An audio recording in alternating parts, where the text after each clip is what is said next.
We used to hang out at an after-hours place in Cherry Hill, New Jersey. And it's interesting because Nicky Scarfo and his people were there. And so you would think I would be with them because I was supposed to be part of the Bruno family. But I stayed with the Sicilians. I thought out of respect to them, I was staying with them. And they never realized, nobody in the Bruno family knew me, you know?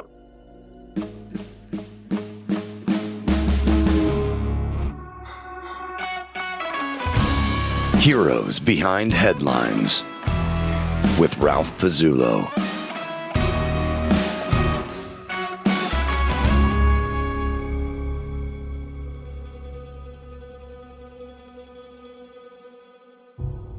Welcome to Heroes Behind Headlines. I'm your host, Ralph Pizzulo. Our guest today is former DEA Agent Frank Panessa, here to talk about the critical role he played in the infamous Pizza Connection case. From 1979 to 1984, the Sicilian mafia imported and distributed $1.6 billion worth of heroin across the Northeast and Midwestern states of America by using seemingly normal pizza parlors as wholesale distributors.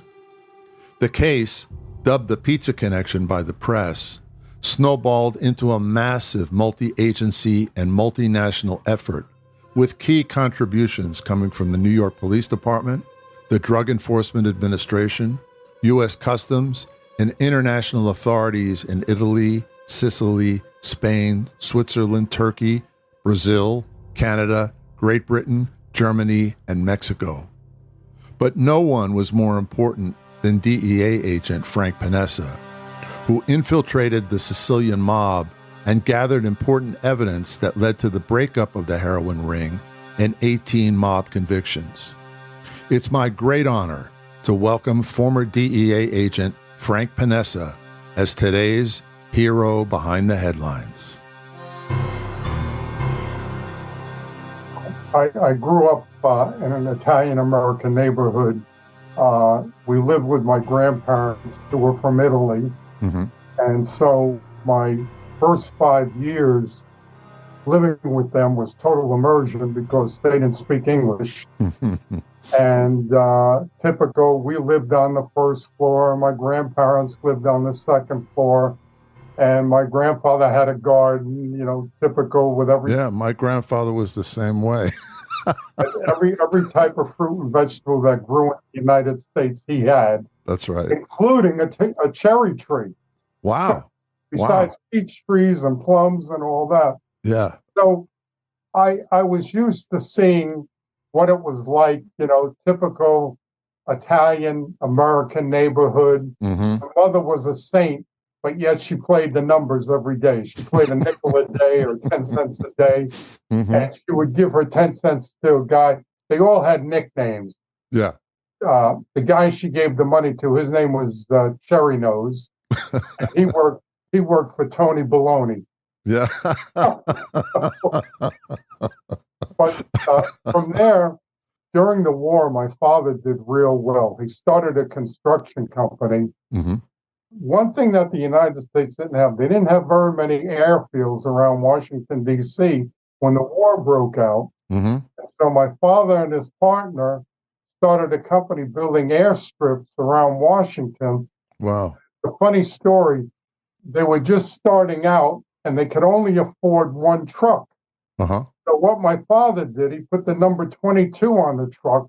So if anybody saw Nassau Construction, they figured, well, there were 21 other trucks. And he did real well. Uh-huh. And from there, of course, he was able to afford to send me and my brothers to college. Mm-hmm. And I graduated from the University of Georgia. And I really didn't know what I wanted to do. I thought I wanted to be an attorney. Originally, I wanted to be a veterinarian, but there was no way I could get into veterinary school. There were just only 10 of them at that time. Yeah. So at the time, in 1967, the New York News, on their first floor, they had a job fair. Uh-huh. And I went there and I saw a sign that said, be a Treasury agent. So at the time, Treasury had the Federal Bureau of Narcotics, the Secret Service, U.S. Customs, and alcohol and tobacco tax. Yeah. And Wow. at that time, you had to take an exam. Mm-hmm. And so I took the exam, and how you placed on the exam, that's how the agencies called you. So let's say, as it turned out, Customs was the first agency to have an opening in 67. Mm-hmm. They called me, and I went to Customs for a year. But of course, the grass always looked greener at some of the other agencies, like the Federal Bureau of Narcotics was offering a higher grade for their aid. Uh-huh. So I applied to the Federal Bureau of Narcotics in 1968. But by the time I got there, they had changed the name to the Bureau of Narcotics and Dangerous Drugs. Mm-hmm. Mm-hmm. And it stayed that way until 1973, when President Nixon started the Drug Enforcement Administration under the Department of Justice.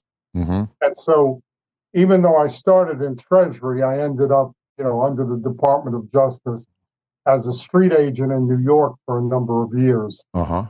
And primarily, when I went to BNDD, they put me in the organized crime group. And it seemed like there were more people in organized crime in my group than the people we worked on, but that's another story. And so we worked on the Italian Americans in New York Mm-hmm. who were supplying all the black violators. And those were the days when you had the infamous Bumpy Johnson, and you had the different people, and from there you got Frank Lucas and Frank Matthews and all them. Yeah. Worked on them. Uh-huh. And that went on for years. So sort of street dealers in New York. Yeah. Uh-huh. That's the time of Superfly, when they had the big Right. fur coats and Right. Cadillacs, and it was a wild time. I bet. And they were doing big heroin. I mean, let's face it. Yeah. The heroin problem during that time was very big. Uh-huh. And so we worked on the Italian Americans. And of course, once we got into knowing who the blacks violators were, we started working on them. Mm-hmm.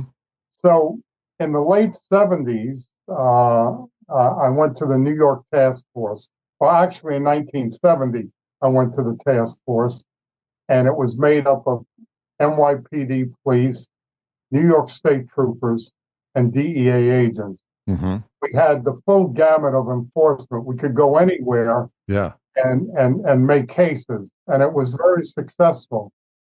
From there, I was transferred to Philadelphia, Mm-hmm. and in Philadelphia, we were going after an individual by the name of Dominic Menino, Mm-hmm. and he owned 20 pizza shops in the Philadelphia area, and that's where we got the name The Pizza Connection. Uh-huh.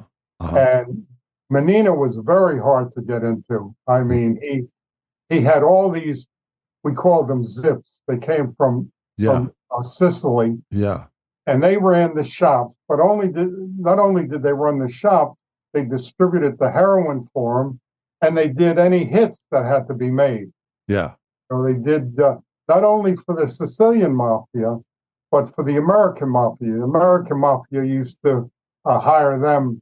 Yeah. They were like the hard guys, the tough guys. Yeah. The enforcers. So we couldn't get into Menino, but we had the opportunity to arrest two wise guys associated with the Brino family. Uh-huh. And so I sat down with them and I says, hey, you're going to go to jail if you don't work for us.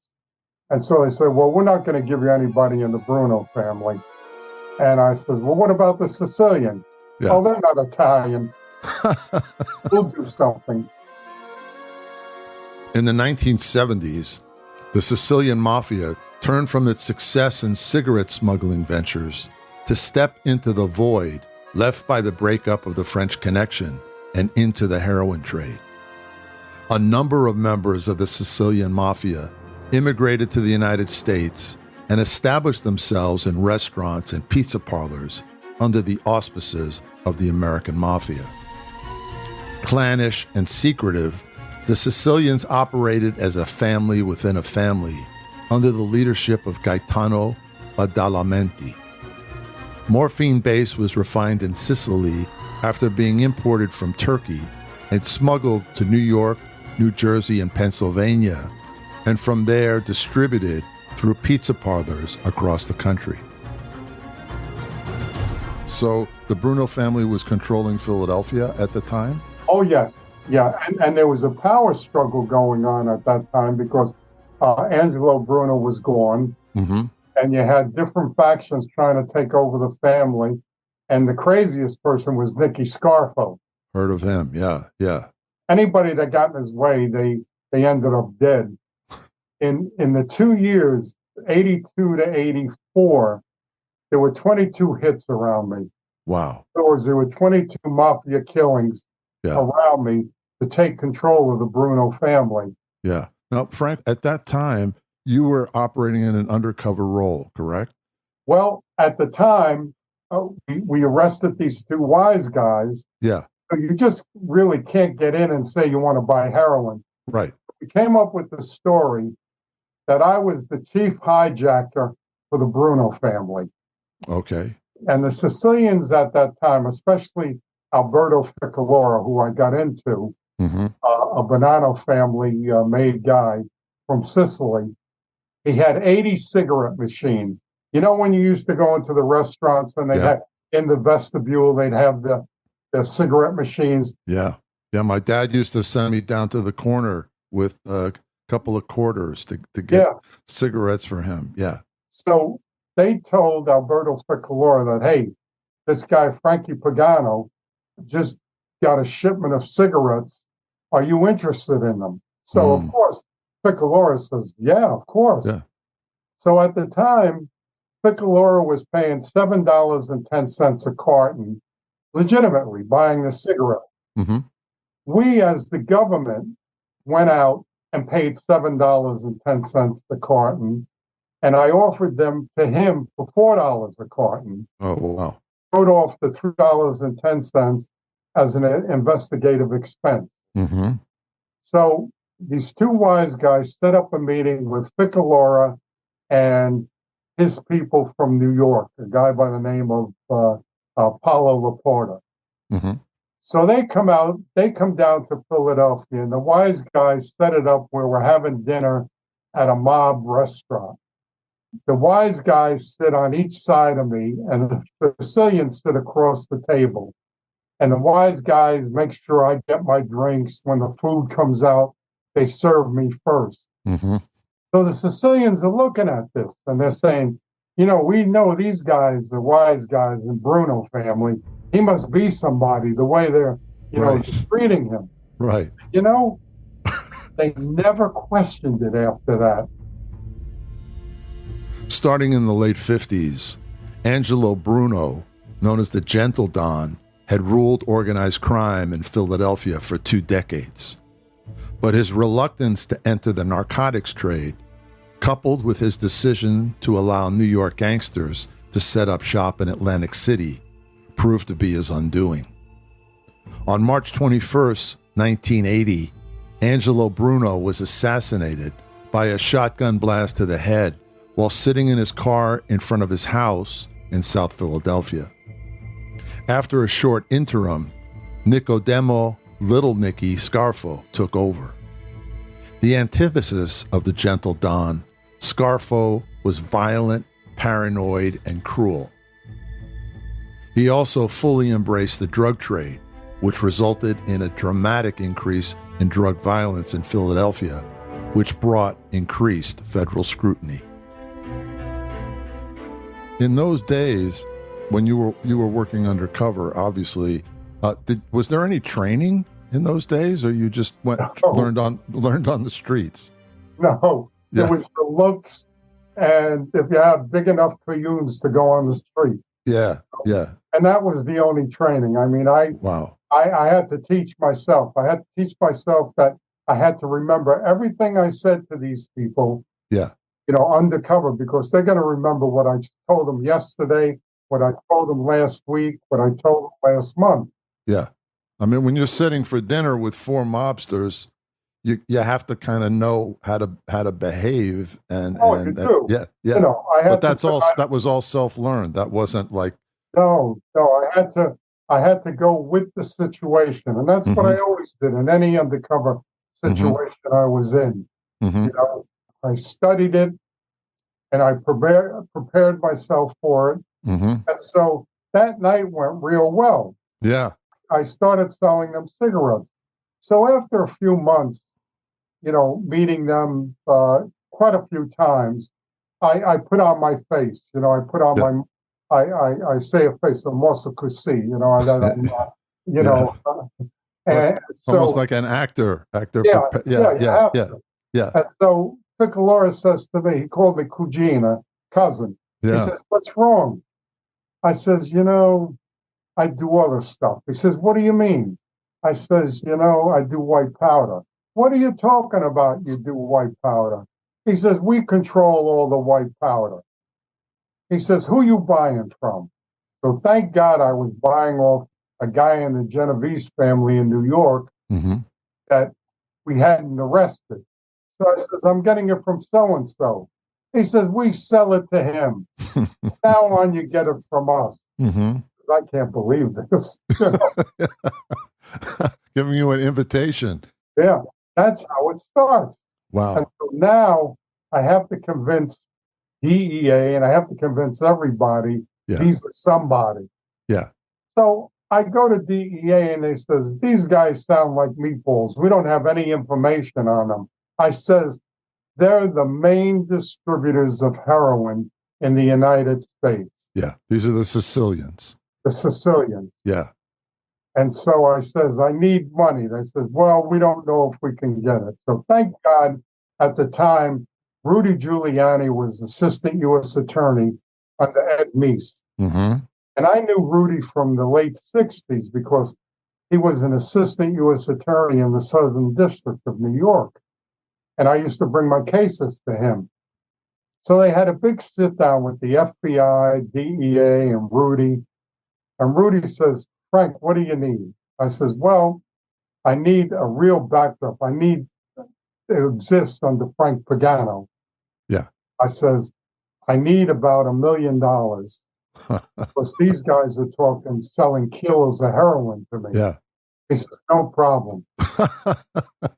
I says, "I need a passport in the name of Frank Pagano." Yeah. And at that time, I mean, you just didn't get real fake passports. Yeah. He says, "I'll take care of it." Wow. So they set up where I was born. I tell them I wanted to be born so-and-so, such and such a city, such and such a date. My father's name was so-and-so. My mother's name was so-and-so. Sure as hell, if you were to go to the logs of that year and that date, you'd see that name in that book. Wow. I don't know how they did And it. he arranged all that. He arranged it all. Yeah. Fantastic. And so what happens is they set me up in a undercover apartment, a penthouse apartment in Philly. And in those days, you couldn't build any buildings higher than 18 stories. No building could be higher than the statue of William Penn on City Hall in Philadelphia. Weird. Yeah. So I had an 18th floor penthouse at 15th and Locust. Wow. And the Sicilians knew I was staying there, Yeah. And you must have had a whole wardrobe and everything. I did, I used to say I was Gucci'd out. I mean, I couldn't wear my Kmart clothes. Right. Sure. Did they give you a budget for that? I mean, were you able to? Yeah. On my own. That was all on your own. I didn't go for spit. I had to fight DEA all the way. Like they said, "Well, what gun are you carrying?" I says, "I'm carrying a 25 Beretta." Yeah. "Well, that's not authorized." I says, "Well, I'm not authorized to do undercover work then." I says, "I'm not carrying anything that looks like a police gun." Of course, they give you away right away. Yeah. For the 25 Beretta, they figure, well, that's an assassin's gun, you know. Yeah, sure. Sure. So I carried a 25 Beretta with me not all the time, you know, Yeah. but when I had to. And you were always wired? Oh, see, that was my choice. Yeah. There were times when, like, I did some cases on some Sicilians, and I knew they were going to have women in the nightclub that night, Mm-hmm. and their job was to grab me and to see if I was wearing a wire. Yeah. And Yeah. so, thank God I didn't wear a wire, because when I went in, these two girls come over, they start grabbing me and doing this and doing that, you know. Yeah. So it was my choice. Yeah. Now, Frank, how did the Sicilians come to dominate the heroin trade in the United States? Okay, it was all controlled by the Bonanno Sicilian faction of the Bonanno family under Lillo Galente. Uh-huh. He made sure that he got control of all heroin importation into the United States. Wow. So he could control the price. He could turn off the spigot if he wanted the price to go up.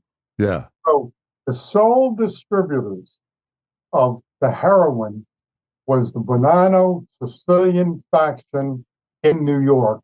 Uh-huh. And in Philadelphia, I dealt with Alberto Ficalora. Mm-hmm. He got it from Paulo Laporta, who got it from Sal Catalano in Brooklyn.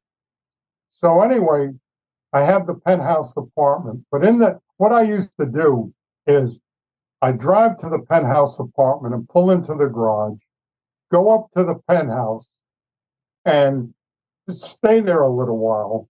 And then at that time, they had call forwarding, but it wasn't for, everybody's consumption. Yeah. So I would put the phone on call forwarding to a phone that I had in my house in Medford, New Jersey. Wow. We called it the red phone, and the kids knew never to answer it. Only my wife would answer it. Yeah. And so I would put it on call forwarding, go down to the garage, get into a different car, and drive out to Jersey so I could spend some time with my family. Yeah. And one night, the red phone rings, and it's Alberto Ficalora. Uh-oh. He says, we're downstairs, meaning downstairs in Philadelphia. Yeah. So right away, I say something to him that they all understand. I says, I'm with my gumare, I'm with my girlfriend up here. Right. I says, why don't you go to this restaurant? And it was a mob restaurant called La Buca. Mm-hmm. I says, I'll meet you there in about half hour, 45 minutes. Mm-hmm. So they said, okay. So now I have to find surveillance agents. I'm in Medford, New Jersey. Yeah. So I was able to get one agent. Mm-hmm. And so I go to La Buca, and I go there, and there's Alberto Ficalora and the heroin suppliers from New York, Paulo Laporta and Franco Fadagato. Mm-hmm.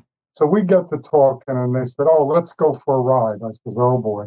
Yeah, that's not good. And I get in the car. I'm in the back seat with Alberto Ficalora.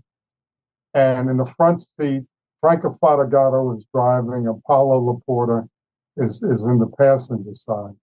So they start driving, and I'm looking out the back, and I see we lose the surveillance agent after a few turns. Yeah. Oh my God. I'm on my own. Yeah. So we started having a conversation, and Fadagato was a real wise ass. And he says, we don't do anything less than kilos. He says, so you'll have to buy a kilo from us. I says, I don't even know who the hell you are. Yeah. I'm not going to buy a kilo from you. Yeah. And so he's getting really, nasty and all that. So Alberto Ficalora wanted the deal to go down. He says, oh, come on. He says, why don't we do the first deal for $85,000? See, the kilos were $150,000 at that time. Uh-huh. But you have to understand, if I bought a kilo, if I was a dope dealer, if I bought a pure kilo for $150,000, after I whacked it and distributed it to my distributors, I could make about $1 million on it. Wow. Wow. So anyway, we decide, okay, $85,000 for the first buy. Mm-hmm. Now I have to go back and tell DEA I need $85,000. Yeah. But with Rudy Giuliani behind it all, who had faith in me, no problem. Really? Wow. So what happens is we arranged a meet at a restaurant across the street from my penthouse apartment on Locust Street. Mm-hmm. I go into the restaurant, and there's Alberto Ficolora and Paulo Laporta sitting at the table. I sit down at the table, and they push a birthday present to me, wrapped in birthday paper. Yeah, yeah. Says, "Oh, here's your birthday present." I says, "Oh, okay, let me bring it up to my apartment." Yeah, yeah. I leave them. Now here they're fronting me the heroin. Right. They're staying, and they were so sold on who I was. Wow. You know? So you didn't hand them the money right there No, in the restaurant? I didn't have the money with me. So anyway, I go up to the apartment and we test the heroin, and it comes back pure. Yeah. And so I get a shopping bag with $85,000 in it. So they had to test it first before they're going to give you the money, the DEA. I wouldn't give them the money if it didn't test pure for heroin. Right. So I go back to the restaurant. I have the shopping bag. I says, "Oh, let's go." Yeah. And so we leave the restaurant, and there's surveillance pictures of me carrying the shopping bag until we get a few blocks away from the apartment, and I hand them the shopping bag with the $85,000 in it. Mm-hmm. From that day, when they walked away with that $85,000, I was in with them. I was their golden goose in Philadelphia. They never questioned it. You mentioned before that you had a wife and children. Yeah, I had 4 kids. My wife and 4 kids. How did your wife feel about this? She was the superstar. She raised 4 kids without me because I would disappear for weeks on end. Yeah. You know, and I had the penthouse apartment in Philadelphia. Yeah. And I remember one thing I did was I left in September and I came back in December. You know, they had me doing undercover work all over the place. Yeah. You know, there were times they'd fly me to Montreal to meet with the Catroni family. I went to the Netherlands to meet with the Turks. Wow. Central America, El Salvador, all over the place. Now the heroin was coming from the Middle East. And though the heroin was coming at that time through Turkey, mm-hmm. through Sicily, mm-hmm. and it was being the morphine base was being converted into heroin in the Sicilian labs. Okay. Okay. From there, it was smuggled into the United States, and they had a lot of ingenious methods of smuggling it in. They smuggled in tomato cans and tuna cans. Yeah. They smuggled it in tile. The pallets that the tile were on contained heroin in the pallets. Oh wow! In the wood. In the wood. They hollow out the wood. Yeah. Matter of fact, there was a big seizure in Buffalo, New York, and so I'm in Philadelphia with the Sicilians, and I'm saying, "Hey, I heard this seizure." They says, "Yeah, that was our stuff. That was one of our people, Ragusa. But he got away." And they said, "If you ever have any problems, go to the Dominican Republic." And that's where he went. He says, "We control the Dominican Republic. Wow. We control the casinos, and we do a lot of our money laundering through the casinos in the Dominican Republic." Wow. So over the months, they saw that I had an import-export company. And what we did was I had Prima Import-Export, Trevose, Pennsylvania. Mm-hmm. So when they come down from New York, we would rent a truck, and we had a stickum on the side of the truck that we put on the side of the truck, and it said, Prima Import-Export, Trevose, Pennsylvania. So when they pulled into the parking lot, they saw my truck, or one of my trucks. Another thing we did, we had a stamp made up, imported by Prima Import-Export, Trevose, Pennsylvania.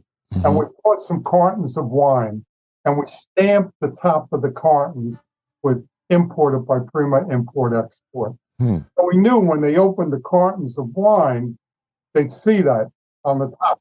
Yeah, Even though we didn't import it, So we interested them in using my company in Germany, Prima Import. So you were importing things from Germany. Well, we came up with that when they said, yeah, they were interested in it. We didn't know anybody. So we called the BKA, the most professional German police force there is. Mm-hmm. And we says, this is the situation we have. We have these Sicilians that want to bring the heroin through Italy into Germany and use my company to smuggle it into the United States. Uh-huh. And I told them we were smuggling in a lot of cork products. Mm-hmm. So the Germans said, okay, we'll take care of everything. So now I fly over to Frankfurt with one of the Sicilians. Yeah. And this big German meets us at the airport, and we go outside, and there's this big Mercedes-Benz, and he says to the Sicilian, see what Frank bought me? I never met the guy before. We drive to Frankfurt. Yeah. And we pull up to this building, and there's Prima Import Export outside the building. We go into the building, and there's this like 20-something-year-old blonde secretary who says, oh, Mr. Frank, so good to see you. Here are the cookies I made for you. Wow. They're good. I can't believe these people. So, of course, the place was wired for sound. And sure. So this is the first time you've ever been to your office? First time. Yeah. First time. And you've got Sicilians with you. Yeah. And it just goes smooth as could be. They were sold on it. Yeah, I bet. You know, another interesting thing. We used to hang out at an after-hours place in Cherry Hill, New Jersey. Mm-hmm. And it's interesting because Nicky Scarfo and his people were there. Mm-hmm. And so you would think I would be with them because I'm supposed to be part of the Bruno family. Right. But I stayed with the Sicilians. Yeah. I thought out of respect to them, I was staying with them. And they never realized, nobody in the Bruno family knew me, It never happened. That's funny. The Sicilians were happy I'm staying with them. And the Bruno family thought I was one of the Sicilians. Yeah. Gosh. So I was lucky in that regard, Was there ever a moment where you think they suspected you, or they had a question or something slipped? No. Never. Never. Wow. They were so surprised when they were arrested to find out that I was an agent. Wow. But of course, the government wanted to arrest them all. They said we had an airtight case in all of them, and let's take it all down, arrest all of them in Brooklyn and all of them in Philadelphia. Yeah. So by that time, Rudy Giuliani was the U.S. attorney in the Southern District of New York. Yeah. So he got the New York faction of it. And Ed Dennis, who was the U.S. attorney in Philadelphia, got the Philadelphia end of it. How long had you been operating undercover? By that time, I was undercovering about almost a year. Yeah. Wow. And every day when I was meeting with them, I was finding out about murders. Yeah. I remember we went to Italy, and we were supposed to meet the Sicilians there to do a deal, to bring the heroin up to Germany. Yeah. And so a day passes and the Sicilians don't show up. And so I call and I said, where are you? They said, come back. We can't do anything because we have to kill a judge. Wow. They had killed Judge Chinizzi at that time. Oh, wow. That was a big murder. Yeah. Yeah. So they said, nothing's moving. So come back. So it was things like that I was finding out, almost on a daily basis. I mean, I existed in their life. Even sold them. Their source of supply was Cesare Bonaventure, who was one of the guys that set up Galente's murder. Oh, yeah. Cesare Bonaventure and his sidekick, Baldo Amato, were bodyguards to Lilo Galente. And when Lilo Galente was at the restaurant in Brooklyn, he was murdered there. Yeah. And they found, you know, bullets from the two assassins that came in, and they found additional bullets in them, which was probably from, what do you call it, Cesare Bonaventure and his side. Yeah. So because they set up Lilo Galente, Cesare Bonaventure was giving the distribution rights of all the Sicilian heroin coming into the United States. Yeah. So there were occasions when they were cutting the heroin with manite, and they were cutting it with quinine. Yeah. And so we offered to sell them quinine. You know, and there was one occasion where we went up to Brooklyn and gave them a shipment of quinine, which they brought right to Cesare Bonaventure. Yeah. Another thing that we did was one day, now the Sicilians were always fronting me the heroin. Wow. I bought over $1 million worth of heroin from them. Wow. Now, once did I have to come up with the money? Yeah. They would front me a kilo of heroin, and when I, after so many weeks, I'd say, okay, I got the money to pay you. Yeah. So how was that working, Frank? The money was coming from the federal government? Oh, yeah. Yeah. Coming from the super fund. They came up with over $1 million for it. Wow. Because they saw the significance of it. They saw these people. Yeah. This cell that I was working with was bringing in $1 million a day. Man. On heroin sales. Wow. They were bringing in over $365 million a year. Wow. And we know for a fact, because all the proceeds would go to an apartment in Brooklyn where a guy would collect the money. His name was Rosario Dispenza. And he would take $1 million at a time and bring it to a brokerage house. And the guy in the brokerage house knew that 100,000 out of the million was for him, and he would launder the 900,000. He didn't have the $10,000 laws in those days. Yeah, yeah. So he would invest the 900,000 in, let's say, Mrs. Fletcher's storm door company. It didn't matter. Yeah, yeah. A month later, he would sell it. Yeah. If it made money, fine. If it lost money, no problem. Yeah. Now you had $900,000 that was clean in a check that you could send to the Caribbean. You could send wherever you wanted to send. Right. So that went on for a long time.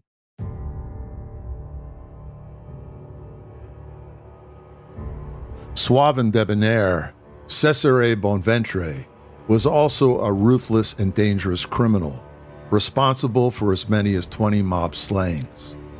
As a capo regime and made man, he was an influential member of the Bonanno crime family, one of the 5 families of New York City. Hailing from Sicily, Cesare Bonaventure arrived in America during the 1960s and became a bodyguard to then Bonanno family boss, Carmine Galente.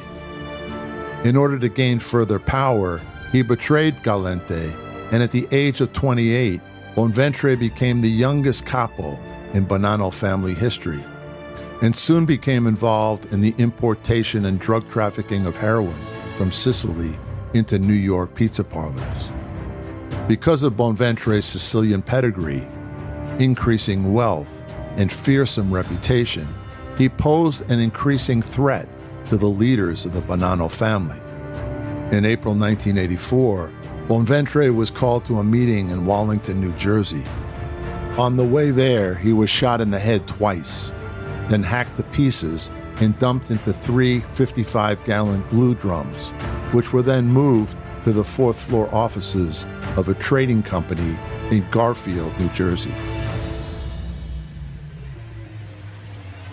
And Frank, you said they were distributing the heroin through this network of pizza parlors. Yes, they were. And these pizza parlors were in cities all over the U.S.? All over the U.S. Wow. And there were actually, by that time, the person that took over was Gaetano Badalamenti. And he was calling the shots from South America. And he had a nephew in Illinois by the name of Pietro Alfano, and he had a pizza shop. and he was distributing heroin through that pizza shop. Where was his shop? Where was Alfaro's I shop? can't remember where in Illinois it was. Somewhere in Illinois? Yeah, it was in Illinois. And all these pizza shops were run by Sicilians, all By of them. Sicilians. Wow. All run by Sicilians. Wow. They didn't trust the American mobsters. Oh, people have to understand there were two mafias. Yeah. The Sicilian mafia and the American mafia. Yeah. I infiltrated the Sicilian mafia. Yeah. Guys like Donnie Brasco, Joe Pistone, infiltrated the American mafia. Yeah. Okay? Yeah. They used one another for their own gains, to Right. make money. Right. There wasn't any love between them. No, it sounds like they didn't even really trust one another that much. No, they didn't. Yeah. And they hated Lilo Galante. Yeah. That's why they had no problem with setting him up to be murdered. Uh-huh. And Lilo Galante had been head of the Bonanno family, is that correct? He was, yes. He took over control of the Bonanno family. And he thought he was running heroin. He thought he was the heroin king of the U.S. He was. Yeah. He was. He controlled all the heroin, but he was greedy. Yeah. The same with when Cesare Bonaventure took over. He became greedy. Yeah. I got a shipment of heroin from the Sicilians, and it tested 35% pure. Wow. So I complained. Yeah. To Calora and to Laporta. I says, "What are you doing to me?" Yeah. You gave me shit stuff. Yeah. They says, "Oh, we have to take what we get from the boss," meaning Cesare Bonaventure. Yeah. That was his downfall. He became greedy, and Yeah. Ah. They chopped them up into 255-gallon drums. They were brutal. I'll tell you. We're at a social club in Cherry Hill, New Jersey. Mm-hmm. And Alberto Ficalora says to me, "You see those two guys over there?" And he was talking about the Salino brothers, who were made Bonanno family members. Mm-hmm.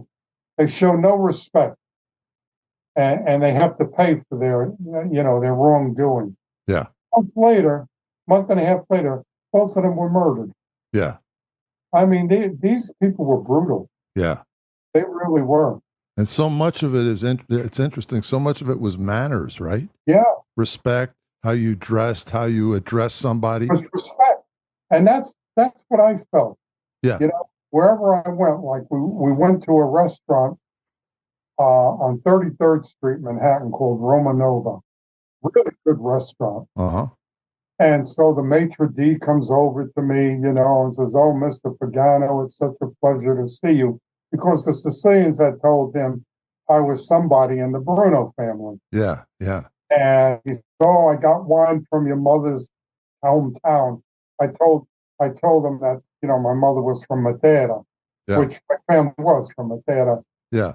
And so he says, "Oh, I got the wine for you." The wine was like, at that time, $40 a bottle, and it tastes like piss.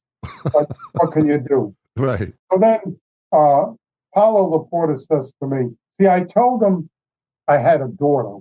I have one daughter who was 19 years old, Uh-huh. but I was divorced from my wife, and she wouldn't let me see my daughter. Ah. So if they ever asked, bring your daughter around, yeah, I already had it laid out that my wife was really nasty." Right.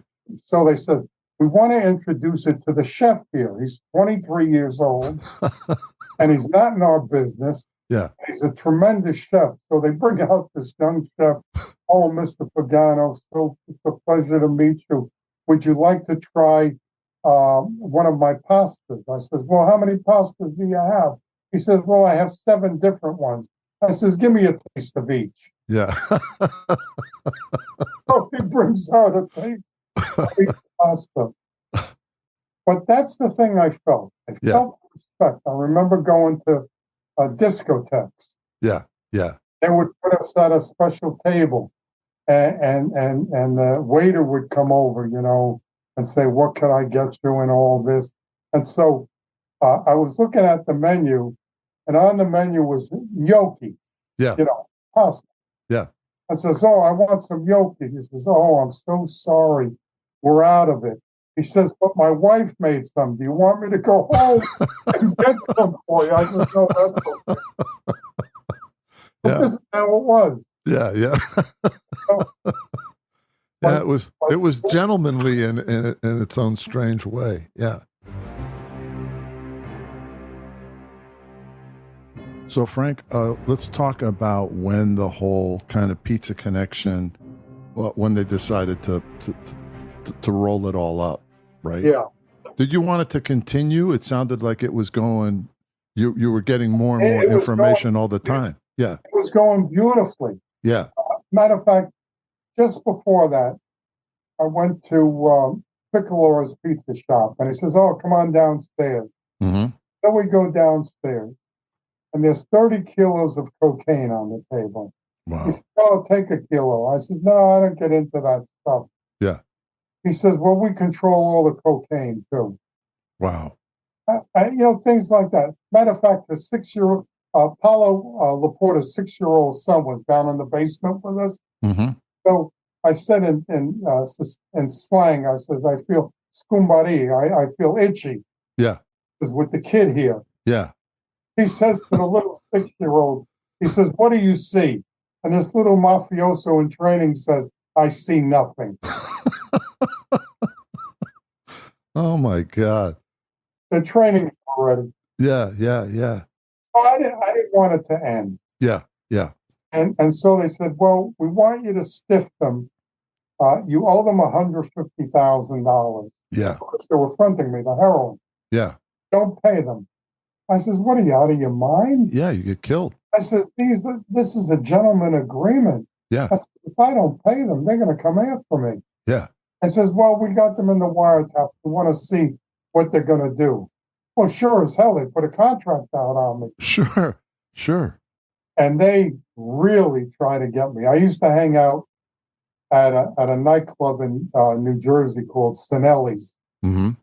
And there were times where you'd hear, telephone call for Frank Pagano, telephone call for Frank Pagano. And they'd have some wise guys, some Sicilians just waiting by the phone booth. Yeah, sure.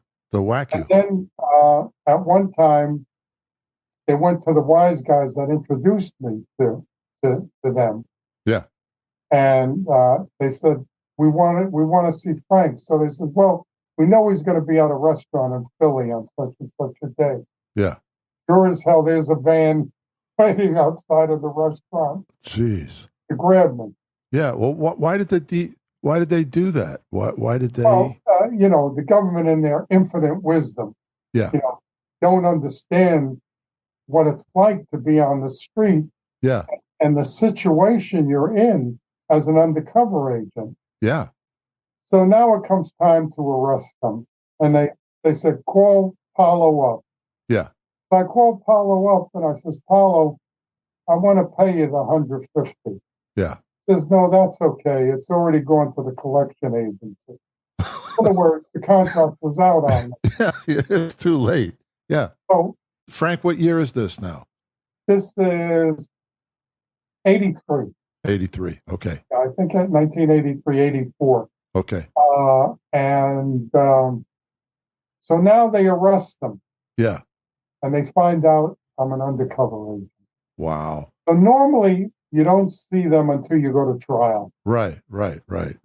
But we get a call from the U.S. Attorney's Office, and they said their attorney asked if the Sicilian could see you. He wants to talk to you. Yeah. So I figured, hey, I don't have any problem with it, but I figured he's going to threaten me. Yeah. So what we do is we take pictures of his house, yeah, his wife, his kids, his parents, yeah, his girlfriend, and I have them with me. Yeah. I go to see the Sicilian. And I figured if he's going to threaten me, I'm going to say, hey, there's 12 copies of this. Yeah. 12 agents that have it. If I get hit by a bus, your family's dead. Yeah. But that never happened. Yeah. And he says, Frank, ours was a brotherly relationship. Yeah. He says, what do you recommend we do? I said, I can't give you a recommendation. But you have to understand that you did 12 hand-to-hand buys with me. In other words, you personally handed me 12 packages of heroin. Yeah. So you can't use entrapment Yeah. as a defense. Right. I says, I don't know what to say. Yeah. So we'll probably go to trial. So now it goes to trial, and they bring down one of the best attorneys I've ever been up against, a guy by the name of Jerry Leftcourt out of New York. Mm-hmm. And they pay him $30,000 just to cross-examine me. So he says, Agent Panessa, isn't it true that you had a brotherly relationship with my clients? I says, Counselor, I paid them $1 million for heroin. I won't consider that a brotherly relationship. I said, Yeah. it was more like a business relationship. Of course. Yeah. Yeah. Yeah. How many people were arrested altogether? There's Down there were 7. 7, and then there were people arrested And they in New York and other places as they well. got quite a few in New York. Yeah. And Gaetano Badalamente's nephew, Alfano, they brought him to New York as part of the New York conspiracy. Mm-hmm. And they were tried up in New York. Now, the people that I dealt with, I mean, they got 30 years in jail. Wow. I mean, they appealed it, and I think they got out after like 15 years or something like that. Mm-hmm. And did you ever have any fear that these guys would, once they got out of jail, they'd come after you, or they'd send people after you? Because now your name has been revealed in trial, your real name. Sure. No, I mean, I testified at the trial. Yeah. You know, but no, I never felt that way. I mean, I met with the Sicilians, and he says, Frank, ours was a brotherly relationship, but the people that introduced you to us have to be held accountable. Ah. So we have to put them in the witness protection program. Yeah. Yeah. But I never looked over my shoulder after that. Like, they sent me and Joe Pistone different places to publicize a BBC special that they were doing. Mm-hmm. And Joe always felt there was always a contract out on him. Yeah. I think to this day he still feels that way. Because I saw Joe about 6 months ago, and I still feel he feels that way. Yeah. It's a mindset, a lot of it. Yeah. Me, I don't look over my shoulder. Hey. Yeah. Yeah. And how did your wife feel about all this? She must have been. Well, it's interesting. My wife is the hero of this whole story. Yeah. She raised 4 kids without me. Yeah. Okay? Yeah. And she had to put up with all my bull. Yeah. And all that. But my kids were affected by it. Uh-huh. We sat down when they were much older. Yeah. And one of them said, I was always afraid that you were going to be killed in an airplane accident because you were always on a plane. Yeah. Another one said, I was always afraid that we'd be sitting in the living room and somebody would pass with a machine gun and shoot into the living room. And then, of course, one said, you were never there when I needed you. Yeah. Put me on a guilt trip. Yeah. Yeah. Yeah. That's rough. But hey. Yeah. They had a good life. Yeah. I did very well. Yeah. I went up the scale in DEA. Yeah. Where I retired in senior management. Mm-hmm. With a good pension. Mm-hmm. So it was well worth it. Yeah. I wouldn't change it for anything. Yeah. What an experience. It was unbelievable. Yeah. To sit down at a restaurant and eat lunch and pay $2,000 for lunch, and then you had to go home and eat hot dogs with your kids.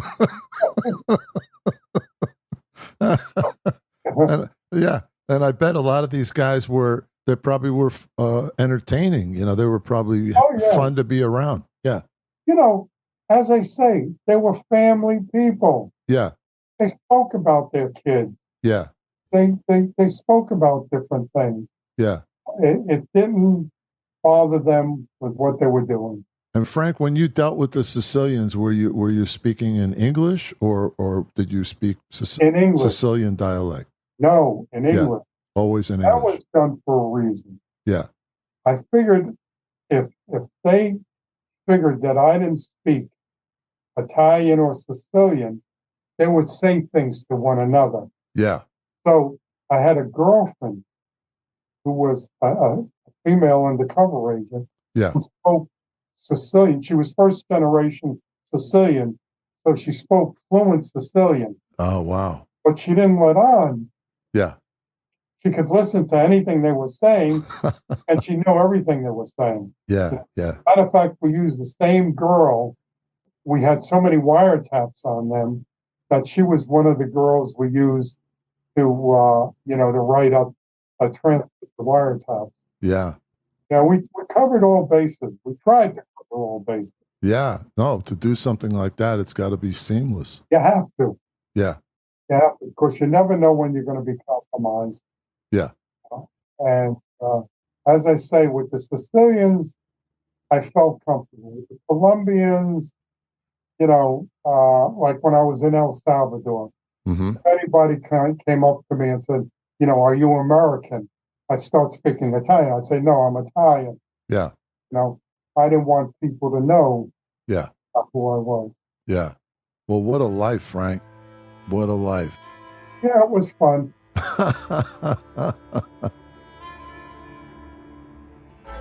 Frank's career in the Drug Enforcement Administration spanned 28 years and included numerous undercover roles in the United States, Europe, Asia, and Central America.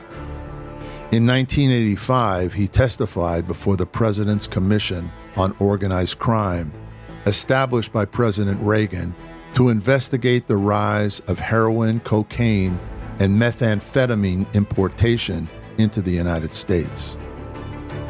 After infiltrating the Sicilian mafia in the Pizza Connection case, he served in the U.S. Embassy in Rome as the government's chief liaison to Italian police agencies from 1988 to 1990. During that time, he also coordinated international enforcement, intelligence, and training operations throughout the Mediterranean basin.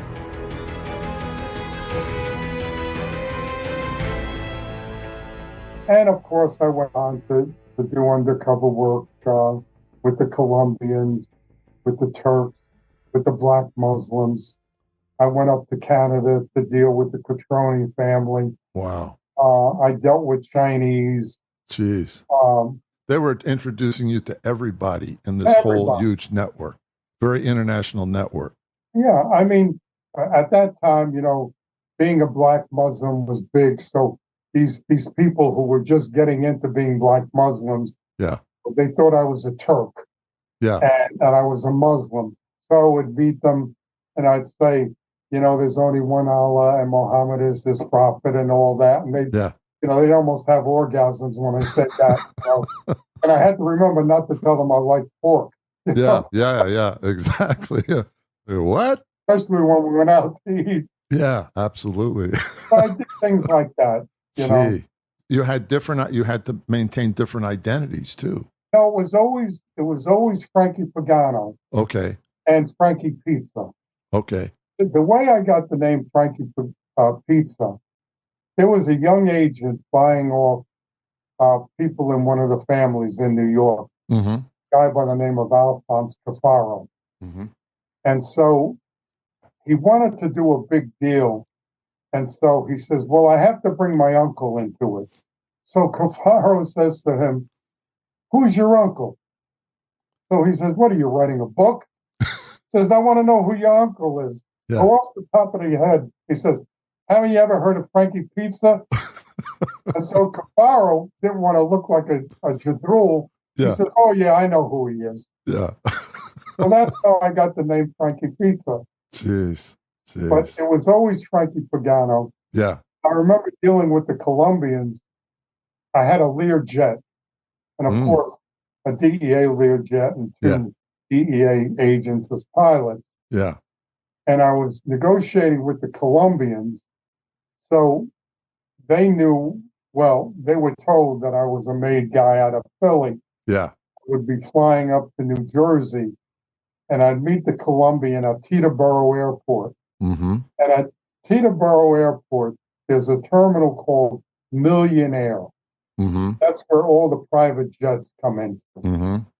So we fly up to Teterboro Airport. I meet the Colombian, and I called to the pilot. Okay, let's go for a ride.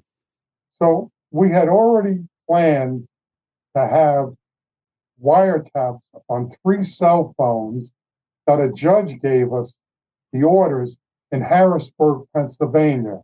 Oh, Okay, uh-huh. we had a judge who was very we did well by him. Yeah. So I call the pilot. I says, "Where are we now?" He says, "Oh, we're around Harrisburg." I says, "Oh, why don't we land for lunch?" Yeah. So we land in Harrisburg, Yeah. and I take out the 3 cell phones. Yeah. I say to the Colombian, "They're brand new. Use which one you want, and Yeah. I'm going to go in and get something to eat." Yeah. So I get off the plane, and sure as hell, he picks up one of the phones, and he calls his people in Colombia. Jeez. You know, Crazy. so we did things like that, and then we made arrangements for me to go to El Salvador. He wanted me to fly the jet to Colombia Uh-huh. to pick up the load, and I says, "No, we can't. I'm going to Colombia with my." So the Colombians were trading cocaine? They were dealing cocaine or heroin as well? Cocaine. I mean, I had deals, heroin for cocaine. Yeah. After that. Yeah. So anyway, we make arrangements to go to El Salvador. Yeah. And so I go down to El Salvador, but it was cases like that. I always used Pagano. Yeah. I always used Frank. Yeah. And a lot of times they say, "Well, don't use your first name," but it paid off for me. Mm-hmm. I was with some Sicilians at the San Gennaro feast in New York, Mm-hmm. and a female cousin I hadn't seen in years, comes running up to me. "Frank, how are you? How are you?" Wow. I grab her. I says, "Barbara, I'm undercover. Be cool." Yeah. Now, if I was using the name Jim, Oh, yeah. A lot of explaining to do. Yeah. Frank, Yeah. Yeah. I always use that. Yeah. Smart. It was always Frank, and always Frank Pagano. Yeah. Smart. Matter of fact, they sent me out to Detroit to get into the Jackalone family. Mm-hmm. And I used Pagano out there, but I didn't have an informant to get into the Jackalone family. Mm-hmm. We only knew that they hung out in a restaurant called Dimitri's in Southfield, Michigan. Mm-hmm. And so we did our homework, and we found out that their enforcer, Bobby LaPuma, was from Conshohocken, Pennsylvania. Mm-hmm. So they got me a driver's license. I still have it. Frank Pagano, such and such address, Conshohocken, Pennsylvania. Okay. So now I go out to Dimitri's, and I'm sitting at the bar, and every day I see them in one of the other rooms having lunch, Mm-hmm. Bobby LaPuma and the Jackalone mob. Yeah. And so I'm sitting at the bar, and that goes on for a few days. And one day, Bobby LaPuma is sitting at the bar. Yeah. So, I go like this. I tap my nose. Yeah. And so he comes over to me. He says, "Why are you tapping your nose?" I said, "With a nose like yours, we can be brothers." Yeah. Laughing. Yeah. Yeah. And so he says, "What are you doing here?" I says, "Well, I'm trying to start an ambulance service, private ambulances. Yeah. And I'm looking for warehouse." He says, "Oh, I can take care of that for you." He says, "By the way, where are you from?" I says, "Outside Philadelphia. You wouldn't know where I'm from." Yeah. He says, "Where are you from?" I says, "I'm from Conshohocken, Pennsylvania." Conshohocken, my mother lives there. We didn't know. Yeah. And so that's how I got into him. Wow. Wow. Crazy. Yeah. Wow. So it was a good run. But you must have, you make it sound easy, Frank, but you must have been extremely skilled in comfortably dealing with all these people. Well, I never went into a situation that I felt uncomfortable about. Yeah. They said I had to wear a wire, and I felt uncomfortable, I didn't do it. Yeah. If I felt something's wrong with this deal, I didn't. Yeah. And I guess that's what kept me alive. Yeah. Yeah. They never suspected you, I guess, because you grew up Italian American in the culture. You just you just fit in. As I say, I could be a D's, Dems, and Does guy if I had to be, Yeah. or I could be sophisticated. Right. Right. You know, Yeah. I always came off as somebody in some family and not a drug user. Right. Because there were occasions where they'd say, "Oh, why don't you sample it?" Hey, I don't use it. Yeah. That's for assholes. I sell. Yeah. Yeah. Yeah. And this way, I never had to get into that situation. Yeah. Yeah. Wow. Only once I was in Miami with an informant, and I was dealing with the Colombians. So the Colombian comes into the hotel room, and he says, "Oh, I got something for you to test." And so he puts down 2 lines of cocaine on the bureau. So thank God the informant was a coke fiend. He just lines, It was and gone before you had a chance. I made believe I did the other line. Yeah. Yeah. Wow. So Wow. now the guy says, "Okay, I'm gonna go get the merchandise. I'll be back." So he comes back with the merchandise and he says, "Let me see the money." Yeah. So I get the attaché case, and as I'm opening the attaché case, I see him going for something. He says, Yeah. "Oh my God, he's going for a gun. Yeah. Going for a calculator to count the money." But I'll tell you, my rectum quivered a little. I bet. Yeah. When he made that move. Yeah. Yeah. And how were the Colombians different? Were they a lot different from the Sicilians? Oh yeah, the Sicilians were family people. Yeah. I mean, they thought they were like selling full of brushes. They never thought of it that they were selling death. Yeah, or corrupting people. Yeah. Corrupting people and killing people. Yeah. And so the Colombians were just brutal. They kill your family just to make an example. Yeah. Yeah. Matter of fact, in DEA, they had set up a task force just dealing with these Colombians that were whacking all these people. Yeah. Yeah. But as I say, it was a good run. Yeah. And this was Carlos Escobar. This was his group. Oh no, the people that I was dealing with were the Cali cartel. Oh, Cali cartel. The Rodriguez brothers. Yeah. They were brutal. Escobar was already gone by then. Okay. They had gotten him. No, I was dealing with the Cali cartel, and I almost had them. Yeah. We had set up. By that time, I was working in Italy, and it was the 1990 World Cup. Being held in Italy. Yeah, I remember that. And the Cali cartel had 2 of their players from their teams in Colombia playing on the national Colombian team. So we had information that the Rodriguez brothers were going to come over. Dynamite information. Yeah. Their families came over. Wow. We had them set up in the hotel. They even brought over 2 prostitutes to service them when they were there. Found out they had a bank account with $30,000 in it just for, spending money. Yeah.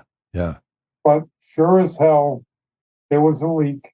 There was a leak in the Italian police, and there were, of course, a leak in the Colombians. And the day before the Rodriguez brothers were coming over, they were tipped off. And they never showed up. Wow. But we did get their money, people, and we seized $3 million on that deal. So wow. It went real well. Yeah. And that was, I can't remember, I think it was National Geographic that did a documentary called Operation Offsides. About us. What was that about that deal? Going after the Cali cartel. Yeah. during the World Cup in Italy. Yeah. Yeah. Wow. And you were there. Yeah, I was attaché then. Uh-huh. I was chief U.S. advisor to the Italian police agency on narcotics. Mm-hmm. Matter of fact, I worked with one of the most fantastic people in the world, Judge Giovanni Falcone, Mm-hmm.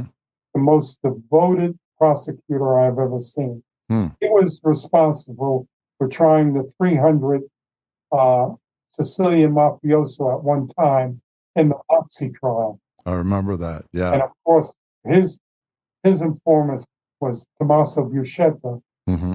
who we in DEA put him in the witness protection program. And I was the go-between between the Italian police and Tommaso, who we were hiding in the United States. Mm-hmm. Whenever anybody wanted to see Tommaso, they would come to me. I would make arrangements with the agent that was hiding him, Yeah.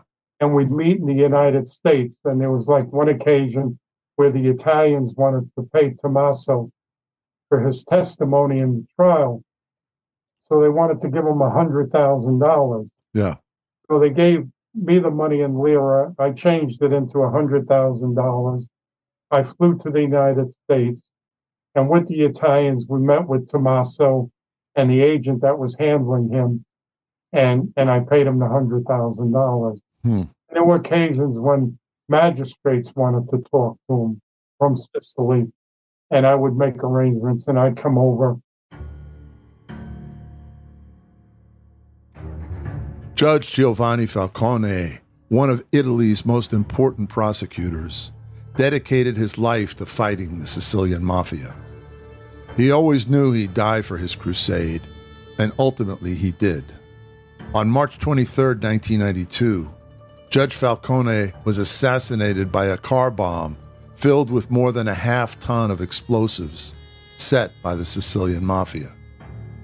Falcone's murder came not long after he presided over the most important and effective trial ever brought against the Sicilian mafia, and one that is widely regarded as one of the biggest trials in history. Known as the Maxi Trial, it began on February 10, 1986, and ended on February 16, 1987, and it resulted in the indictments of 474 mafiosi, 360 of whom were convicted. It sounds like throughout you had really good support. You had support from the prosecutors, and you had support from your home office. I had to give Rudy Giuliani credit. Yeah. He stuck behind me. I had to give the surveillance agents credit. Yeah. They were never burnt on surveillance. Yeah. They took beautiful photographs. You know, you see me with the Sicilians, and so I was lucky in that regard. Mm-hmm. But as I say, a lot of the times I was on my own, like going up to Canada. Yeah. And dealing with the Catronis. But they felt that I was somebody out of Philly. Right. Well, again, they didn't check. Yeah. Well, I went to Buffalo to get in, to do a deal in the Magadino family. And we bought heroin up there in Buffalo.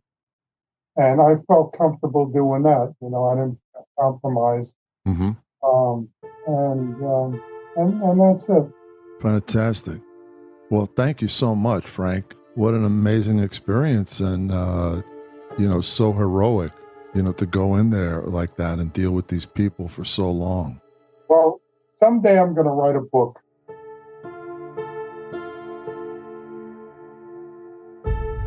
The Pizza Connection trial, which Frank testified in, ran for a staggering 17 months from September 30th, 1985 to March 2nd, 1987, and became the longest trial in American history. Over the course of the trial, one defendant, Gaetano Mazzara, was murdered, and another, Gaetano Baldamenti's nephew, Pietro Alfano, was seriously wounded. On March 2nd, 1987, 2 of the 22 defendants pleaded guilty to lesser currency violations. Only one defendant was acquitted, The remaining 18 were convicted of running an international drug ring and were sentenced to serve between 15 and 45 years in prison. Gaetano Baldamente, the leader of the Sicilian mafia, got the maximum sentence. Following Frank's 28-year career in the DEA, he worked as a licensed private detective in Maryland. In 1990, he played one of the mafia dons in the movie Godfather 3.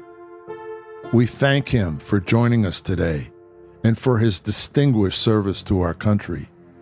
The great Frank Panessa is today's hero behind the headlines.